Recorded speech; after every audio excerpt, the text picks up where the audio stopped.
Banyak kepulan asap tipis melayang di udara, membawa aroma hangus yang masih menusuk hidung. Di tengah puing-puing Glodok Plaza, bekas kebakaran pada Rabu, tanggal 15 Januari tahun 2025, malam, tersisa sebuah ruangan yang seakan menolak tunduk pada amukan api. Ruangan berukuran 4 kali 5 meter itu merupakan musala karyawan. Di dalamnya, Al-Quran masih utuh, nyaris tanpa celah. Saat petugas pemadam kebakaran menyusuri sisa-sisa bangunan yang hangus, mereka dikejutkan oleh pemandangan yang sulit dipercaya. Budiman, koordinator pengendali damkar Jakarta Barat, menjadi saksi dari keajaiban kecil di tengah musibah besar ini. Budiman, koordinator pengendali damkar Jakarta Barat, menjadi saksi dari keajaiban kecil di tengah musibah besar ini. Musala itu terletak di antara lantai 7 dan 8, tepat di pusat titik api yang melalap gedung. Lantai 7 yang dipenuhi tempat karaoke habis dilahap si jago merah. Sementara itu, lantai 8 dan 9 yang merupakan diskotek juga rata, nyaris tak menyisakan apapun. Namun, di tengah kepungan panas luar biasa pada kebakaran saat itu, musala tetap berdiri, seolah mendapat perlindungan yang tak terlihat. Karpet yang terbentang di lantai musala tetap bersih, seolah tak tersentuh kobaran api yang mengelilinginya. Tirai merah yang biasa digunakan sebagai pembatas masih menggantung, tanpa robek, tanpa tanda-tanda terbakar. Sementara itu, di sisi lain gedung, semuanya telah rata. Di lantai parkiran yang tak jauh dari musala, sebuah mobil putih milik Osima Yukari, salah satu korban yang masih dinyatakan hilang, juga ditemukan utuh. Oke, assalamualaikum warahmatullahi wabarakatuh. Balik lagi bareng gue di Baper TV, dan pada video kali ini gue akan sedikit membahas tentang keajaiban ataupun keanehan yang terjadi pada saat tragedi kebakaran di Plaza Glodok, Jakarta, dimana kejadian ini cukup membuat di luar nalar kita ya, karena semua di area itu semua terbakar, dan ada hanya satu lokasi yang nggak kebakar utuh, yaitu berdasarkan hasil penemuan tim evakuasi pemadam kebakaran dinas pemadam kebakaran pada saat itu, merupakan musola yang mana diperuntukkan untuk bagi karyawan atau pengunjung yang ingin melaksanakan ibadah. Luar biasa, mungkin ini bagian dari tanda-tanda kebesaran Allah Subhanahu wa Ta'ala, bahwa tempat ibadah ataupun musola itu tidak pernah terbakar, teman-teman. Dan di sini juga nanti gua tampilin tentang video wawancara eksklusif ketua tim pemadam kebakaran dengan konten kreator RJ5 Fajar Aditya. Nanti akan gua tampilkan juga, dan nanti gue juga akan tampilkan video beritanya, dan selebihnya nanti kalian simak aja. Dan pokoknya menarik banget, perlu kita simak untuk menambah keimanan kita. Dan ini walaupun ini tidak terlalu horor ya teman, tapi ini mungkin kalau dihubungkan dengan konten ini ya ada hubungan dengan tragedi. Tapi saat ini kita ngambil sisi positifnya tentang keberadaan musola yang utuh dan selamat, tidak terbakar pada saat kejadian kebakaran di Plaza Glodok. Oke, itu aja, silakan ditonton. Mungkin sebenarnya nanti gue nggak tahu gue ngasih narasi apa di dalam video wawancara antara petugas pemadam kebakaran dengan pihak RJ5. Mungkin ini potongan-potongan aja teman-teman ya, karena kan nggak bisa full, jadi mungkin gua hanya nampilkan potongan-potongan bagian yang gua anggap penting dan sesuai dengan deskripsi narasi yang gua bahas pada saat ini. Itu aja dari gue, selamat menyaksikan.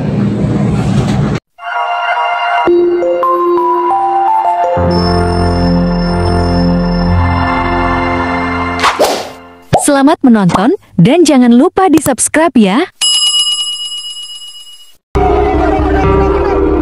Kalau video yang ini lagi evakuasi Ya, ini juga masih tahapan pencarian, Pak. Jadi di hari kami lebih ke bagian tubuhnya lepas, terutama tadi mohon maaf ada bagian kepala tengkoraknya kita mau pindahkan, malah pada saat pelan-pelan kita mau pindahkan semuanya bagiannya jadi hancur. Ya, jadi ada musola kecil ya, ukurannya nggak terlalu besar sih ya. Ini hanya terkena dampaknya saja. Ada tuh tirai yang warna merah nggak terbakar, juga ada karpet ya, karpet bagian depan ini kalau biasa kalau karpet itu kalau kena panas mudah terbakar. Ini nggak terbakar. Juga ada ya alur elektronik. Nah, yang kita tahu malah sebelumnya ini dulunya ini itu Crown Plaza, bukan Tiara. Nah, ternyata berimbaslah kebakaran itu ya sampai ke tempat hiburan malam tadi ya. Tiara itu tadi ya yang di Glodok Plaza ya. Kita masuk, ternyata api sudah mulai membesar. Kita mulai melakukan proses pemadaman awal dibantu oleh karyawan di sana. Kita minta petunjuk oleh karyawan di sana akses masuknya. Nah, namun sampai di sana ada beberapa orang juga memberitahu kita nih bahwa ada orang terjebak di atas, Pak. Nah, kita center nggak tahu mereka melambai-lambai dari atas. Itu yang videonya viral itu ya, Pak? Betul ya, betul itu ya. Jadi melambai-lambai minta bantuan ke petugas pemadam kebakaran. Jadi karena memang aksesnya mungkin sudah mulai terhambat, yang di atas ini teman-teman kita ini mau naik ini juga susah. Ya, akhirnya kita minta bantuan untuk didatakan unit Bronto Skylift untuk membantu mengevakuasi orang yang terjebak tadi. Tapi kita berasumsi bahwa kemungkinan masih banyak korban di atas yang minta tolong gitu kan, terjebak. Ya, akhirnya unit Bronto datang ya atas bantuan dari teman-teman dari pihak Jakarta Pusat. Ya, kebetulan kita minta bantuan dari Jakarta Pusat yang terdekat, langsung mengambil aksi ya, untuk menaikkan Bronto Skylift tadi untuk menjangkau orang-orang yang terjebak di lantai 8. Akhirnya selamat itu, Pak? Kebetulan alhamdulillah bisa diselamatkan 9 orang. Gitu. Itu turun semua berarti dari lantai 8 ya? Turun semua dari lantai 8 ya, sambil kita melakukan evakuasi, juga melakukan pemadaman, dan sampai di bawah juga mereka juga yang kita selamatkan, kita tanya kondisi di dalam, ternyata memang api sudah besar. Itu kalau dari luar itu, Pak, memang apinya itu sangat besar itu ya? Apinya sangat besar, api sangat besar karena posisi yang terbakar ini ada di bagian atas, di top floor. Ya, jadi kemungkinan rambatan apinya semakin cepat karena faktor angin, faktor udara. Nah, dan juga mungkin di sana material-material yang mudah terbakar. Nah, gitu. Jadi merambat cepat dibantu dengan angin yang cukup banyak. Jadi ya itu tadi, kita pun akhirnya juga petugas pemadam kebakaran ini membagi peran dan tugas. Teman-teman ini minta bantuan unit lagi dari yang lain-lain ya, semakin banyak petugas, semakin banyak unit untuk istilahnya melokalisir penjalaran apinya biar tidak terlalu meluas lagi. Nah, gitu, Pak. Tapi apa benar gitu, Pak? Karena saya baca-baca di medsos, asal penyebab kebakaran itu dari diskotik dan karaoke itu. Ya, kalau dugaan kita sih dapat informasi dari bawah nih sebelumnya ini, dari yang selamat ataupun dari informasi karyawan yang ada di sana, memang dugaan awal dari tempat tersebut. Itu jadi titik apinya dari mana mereka pun tidak tahu karena ya kondisi malam gitu kan, tiba-tiba mereka tahunya sudah besar, asapnya pun tebal gitu. Jadi kita juga berasumsi bahwa petugas sudah yang di sana ya, para karyawan petugas di sana sudah melakukan tindakan awal, namun karena apinya cepat meluas, cepat membesar karena faktor ya bahan-bahan yang mudah terbakar tadi ya, yang akhirnya membuat mereka ini kesulitan untuk terus fighting ya, sambil meminta bantuan ke damkar. Mereka juga ada usaha sebenarnya untuk melakukan evakuasi kepada pengunjung, tetapi karena lagi balik keterbatasan tenaga mereka dan pengetahuan mereka tentang penyelamatan, ya akhirnya orang-orang ataupun petugas tadi yang mulai kesulitan ya, karena memang kalau gedung ini sangat sulit untuk pemadamannya, beda dengan di perumahan. Mereka akhirnya menyelamatkan diri ya, meninggalkan, mungkin bukan meninggalkan ya, jadi meninggalkan apa yang sebenarnya ini menjadi kewajiban mereka yang harus diselamatkan. Ya masih ada pengunjung, memang mereka mengakui masih ada pengunjung, tapi kondisinya seperti apa mereka juga udah nggak tahu, karena juga mereka mengkhawatirkan dirinya sendiri gitu Pak Wadi. Dalam satu video yang beredar gitu Pak, saya lihat bahwa kan ketika kebakaran itu terjadi chaos gitu ya, kepanikan di dalam ruangan gitu ya. Kenapa akhirnya bisa cepat meluas itu kebakaran Pak? Ya, oke, baik. Kebakaran ini sebenarnya cepat meluas tadi yaitu ya karena posisi yang terbakar ini ada di bagian atas ya, anginnya pun mudah menjangkau area yang terbakar. Nah di sini pun ya kita melihat akses untuk evakuasi yang mungkin jadi kendala bagi para pengunjung, karena kemungkinan tidak ada informasi terkait jika kalau ada keadaan darurat seperti kebakaran. Oke, mereka harus menuju kemana, berlari ke arah mana, ya? Karena memang sih sebenarnya sarana proteksi kebakarannya kemarin nih saya lihat di atas Pak ya, itu sudah banyak yang digunakan seperti apa, hidran lantainya juga sudah mulai banyak yang tergelar, sudah mengeluarkan air mungkin ya oleh si petugas internal kemarin, ya. Tetapi arah untuk pemberitahuan ketika para penghuni yang tadi mau dievakuasi ini kesulitan karena keterbatasan pandangan mereka, penuh dengan asap ya, tidak ada petunjuk ke arah evakuasi, yaitu menuju tangga darurat evakuasi. Kondisi korban pertama dan kedua ini masih bisa dikenali Pak? Sudah tidak bisa dikenali karena sudah terbakar dalam jangka waktu yang lama. Itu pun ya secara fisik ya, fisik itu kita temukan bagiannya itu ya masih terlihat dari kepala, bagian tengkoraknya, badan sampai ke bagian paha lah itu. Nah, sampai berarti hanya tinggal tengkorak saja. Masih ada sedikit sisa-sisa tubuhnya ini masih ada, bukan hanya tengkorak tapi dagingnya juga masih ada gitu. Berarti sudah tidak bisa dikenali ini wanita apa pria? Betul, sudah rata-rata korban yang kita temukan tidak bisa kita kenali lagi. Bahkan mungkin ada beberapa bagian korban yang terpisah gitu kan, bagian tubuh yang terpisah. Nah ini yang bisa kita, tapi posisinya berbeda-beda setelah pencarian itu. Boleh diceritain lagi Pak penemuan-penemuan selanjutnya setelah yang pertama dan kedua? Oke, baik. Yang hari kedua ini kebetulan di grup piket grup B ini yang di bawah kendalinya Pak Joko Susilo selaku perwira piket, sampai apusnya hari ketiga kita bisa menemukan, alhamdulillah bisa mengumumkan 5 kantong jenazah. Tetapi ke-5 kantong jenazah ini kita temukan semuanya ini di posisi yang berbeda-beda ya, ada yang posisinya dekat katanya itu koridor jalanan ya, jalanan, ada yang menuju tangga yang tadi di awal, terus ada yang katanya itu dekat kamar mandi. Ini kamar mandinya ya. Jadi kita pun bertanya kepada karyawan atau pegawai di sana, ini tempat ini apa, tempat ini, karena sebagai identifikasi nantinya Pak. Jadi ada beberapa tempat yang terpisah berbeda saat kita menemukan ke-5 mungkin jenazah pada saat kita melakukan di hari kedua itu. Yang ke-5 jenazah itu masih bisa dikenali selain yang 2 tadi itu? Rata-rata semua sudah tidak bisa kita kenali.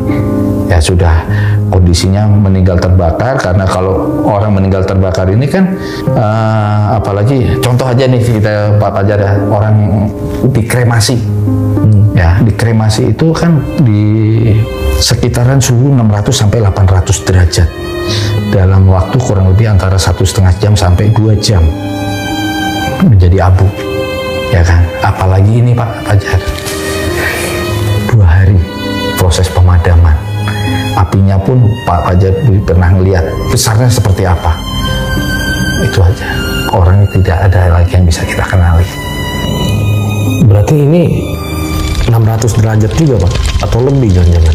Menurut perkiraan kami lebih. Karena apa? Besi Habib sebagai penopang di lantai 8 ini yang untuk menambah ke lantai 9, ya, lantai 9 ini tambahan yang menggunakan besi-besi Habib yang besar. Ya nanti bisa sedikit kita lihat dari sisi bagian dalamnya bangunan yang terbakar tadi. Ya. Besi Habib ini kalau bukan karena panas derajat yang cukup tinggi, dia tidak akan melengkung. Ini melengkung semua. Nah, besi Habib yang tebelnya itu lebih dari 6 mili. Nah, yang beratnya ini mungkin satu batang ini bisa sampai 1 ton. Nah ini Pak Budiman, boleh saya lihat nggak video pas evakuasi pertama dan kedua itu Pak? bisa Pak, bisa. Kebetulan saya ada sedikit ya. Iya. Nah, saya boleh bentar. Oke, ini videonya. Nah ini bersama tim dari kepolisian kita menuju TKP penemuan korban jenazah. Nah, Sudah hancur ya Pak? ya kondisi bangunannya seperti demikian. Jadi kita pun benar-benar harus teliti ketika sudah menemukan. Artinya areanya ini juga harus benar-benar aman karena sudah rusak bangunannya semua. Gitu. Jadi tim yang naik ke atas pun sudah diperingatkan bahwa jangan terlalu banyak gerakan karena takut merusak nantinya gitu. Ini yang tangga darurat itu Pak tadi Pak? Ya ini yang tangga darurat kita mau yang tadi saya bilang keluar. Nah korban ini ditemukan di sini semua nih Pak. Nah ini.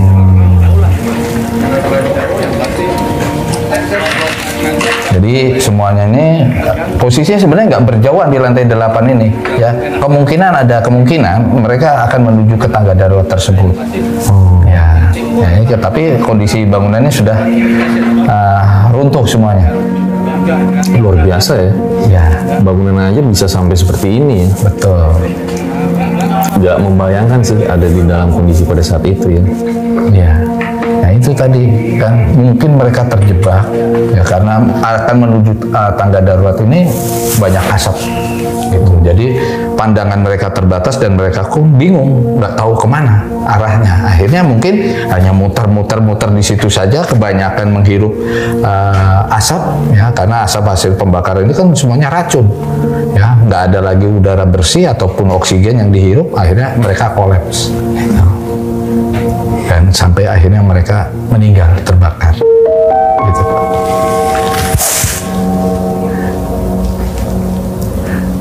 Kalau video yang ini lagi evakuasi Ya ini juga masih tahapan pencarian Pak. Jadi di hari ke-7 di hari ke-7 ya kita tetap ada lakukan penyisiran karena walaupun perintah dari pimpinan Damkar maupun juga dari kolaborasi dari kepolisian bahwa kalau belum dinyatakan selesai kita terus mengadakan pencarian. Ya, jadi teman-teman juga dibantu oleh gedung dari kepolisian, dari instansi yang lain, BPBD juga ada di sana. Ya, semuanya ini menjadi satu. Ya, melakukan pencarian sampai benar-benar nanti dinyatakan selesai oleh pihak kepolisian. Kalau di video ini menemukan yang mana Pak? Oke, baik, kalau di video ini kebetulan kita ada satu ya laporan terkait penemuan ada sedikit ya sisa potongan tubuh. Ya, jadi ada satu potongan tubuh yang ditemukan pada saat itu ya oleh tim ya dan juga pekerja yang sedang melakukan pembersihan untuk pembukaan jalan ya bagi tim-tim yang lain. Nah, ketika sudah menjelang sore, itu udah menjelang sore, akhirnya kita laporkan ke pihak kepolisian ada potongan tubuh yang harus kita segera evakuasi karena mungkin udah kelamaan juga, itu bentuknya juga mulai beda. Itu masih ada sedikit potongan daging, maaf ya Pak Fajar, tapi mungkin ini bisa menjadi pertanda baik bagi mungkin keluarga ya yang sedang mencari keluarganya yang terjebak pada saat itu. Saya dengar juga menemukan kerangka tulang juga ya? Ya, kebetulan memang di hari pertama tadi, di hari kedua kita selesai pemadaman, pencarian, lanjut ya, kita tim ya, saya Pak Denny, kebetulan Pak Denny Haryanto, Pak Dadang Amit ya, yang menjadi tim di lantai 8 menyusuri, ketemu tadi ya 2 korban. Ya, itu udah tulang-tulangnya udah menjadi satulah dengan runtuhan tadi. Ya, itu karena ya mungkin insting kita Pak, insting kita petugas ya dengan kejelian juga bisa mampu melihat. Padahal udah siang menjelang sore juga, kepercayaan juga udah mulai berkurang, tetapi ya itu tadi insting kita. Nah, jenazah sudah ditemukan ya, sambil kita menunggu tim yang lain ya, kita mengamankan area korban tadi ya, tim yang lain sudah sampai di atas membawa kantong jenazah ya, terutama dari kepolisian DVI itu naik ke atas, kita mau evakuasi nih ya. Kebetulan pas pada saat kita mau evakuasi, yang tadinya kondisinya kita temukan seperti demikian, misalnya terlungkup ya, kita mau masukkan ke kantong jenazah, ternyata baru diangkat sedikit langsung buyar, hancur ya, karena tadi kondisinya itu udah terbakar lama ya, apalagi tulangnya hancur Pak? Bagian tubuhnya lepas, terutama tadi mohon maaf, ada bagian kepala tengkoraknya kita mau pindahkan, malah pada saat pelan-pelan kita mau pindahkan semuanya bagiannya jadi hancur. Tetapi tetap karena ada pihak kepolisian di sana ya, pihak kepolisian menyatakan tetap dimasukkan ke kantong jenazah ya, kita masukin ke kantong jenazahnya semua. Tadi ya mungkin karena sangat panas itu ya. Betul Pak. Besi saja bisa sampai seperti itu ya. Ya, besi-besi besar itu pada bengkok semua, akhirnya bangunannya runtuh. Gitu Pak. Nah, kalau yang ini di lantai berapa Pak? Ini tetap di lantai 9 Pak. Di lantai 8. Nah, ini belakangnya ini besi-besi runtuhan lantai 9. Nah, ini terbuka kan di atas. Nah, itu tapi belakangnya itu besi-besi besar itu ya, karena lantai 9 sudah runtuh ke lantai 8. Ini kita ada di lantai 8 Pak.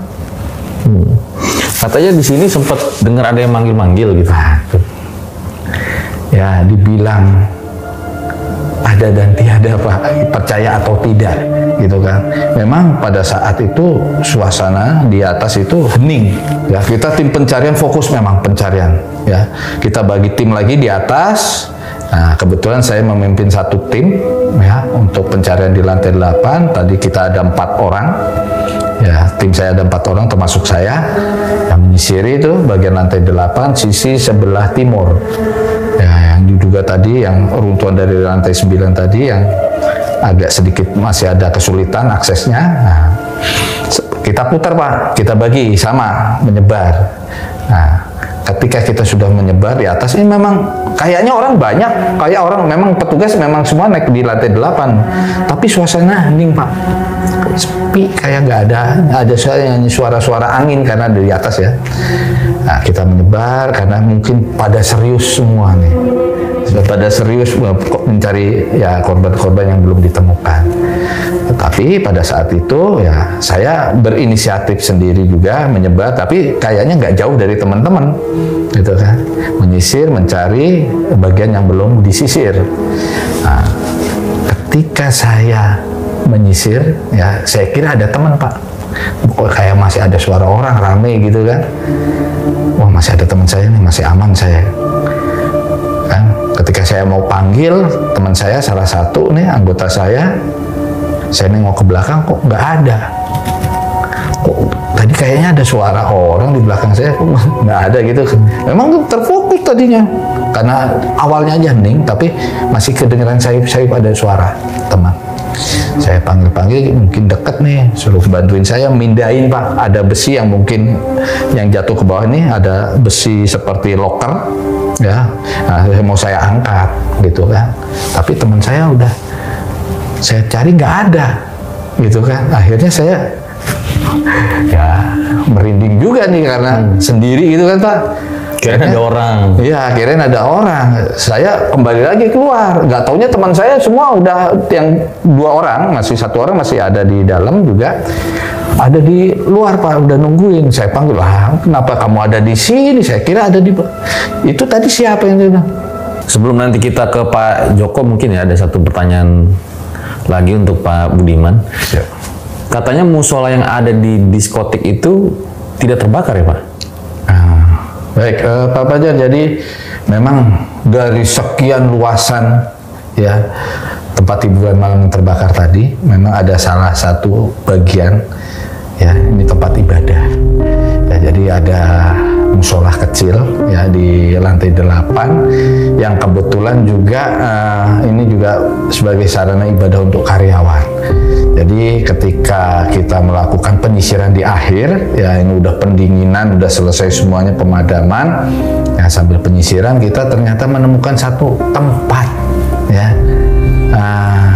Ya ini juga salah satu mukjizat lah, ya dari Allah, ya untuk menyelamatkan tempat itu.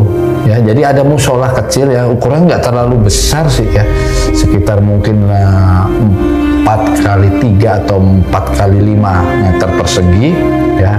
Ini hanya terkena dampaknya saja. Terkena dampaknya. Memang sih udah ada asap-asap hitam, bekas asap ya, jelaga gitu yang masuk ke dalam ruangan ya, juga ada beberapa bagian yang sedikit terbakar. Ini ada yang nggak kebakar seperti tirai pembatas. Nah, tirai pembatas ini juga ada tuh, tirai yang warna merah nggak terbakar, juga ada karpet ya, karpet bagian depan ini kan biasa kalau karpet itu kalau kena panas mudah terbakar. Ini nggak terbakar. Juga ada ya Al-Quran ya yang hanya sedikit sekali bagian tepiannya itu, tapi bagian dalamnya ini masih utuh gitu. Ya setelah kita cek periksa itu ya alhamdulillah musola itu nggak terbakar keseluruhannya, hanya sekitar mungkin 80% lah, yaitu bagian-bagian yang dekat-dekat dengan area yang terbakar. Bagian dalamnya ini ya hanya terkena dampaknya. Itu yang kemarin bisa kami temukan. Kebetulan juga saya laporkan ke Pak Joko selaku perwira piket. Beliau juga katanya, masa sih nggak percaya ya? Saya panggil suruh naik, lihat waktu itu ya memang ada. Berarti bisa dikatakan satu-satunya ruangan yang tidak terbakar adalah musola di lantai itu. Kalau menurut pandangan kita ya memang ini karena tempatnya agak sedikit menjauh dari tempat yang keramaiannya. Ya, penempatannya memang agak di pinggir lah gitu ya. Tetapi secara keseluruhan kalau dilihat lantai 8 pun habis total. Tapi yang ini enggak. Wow, itu ada itu. Baik, terima kasih Pak Budiman. Siap.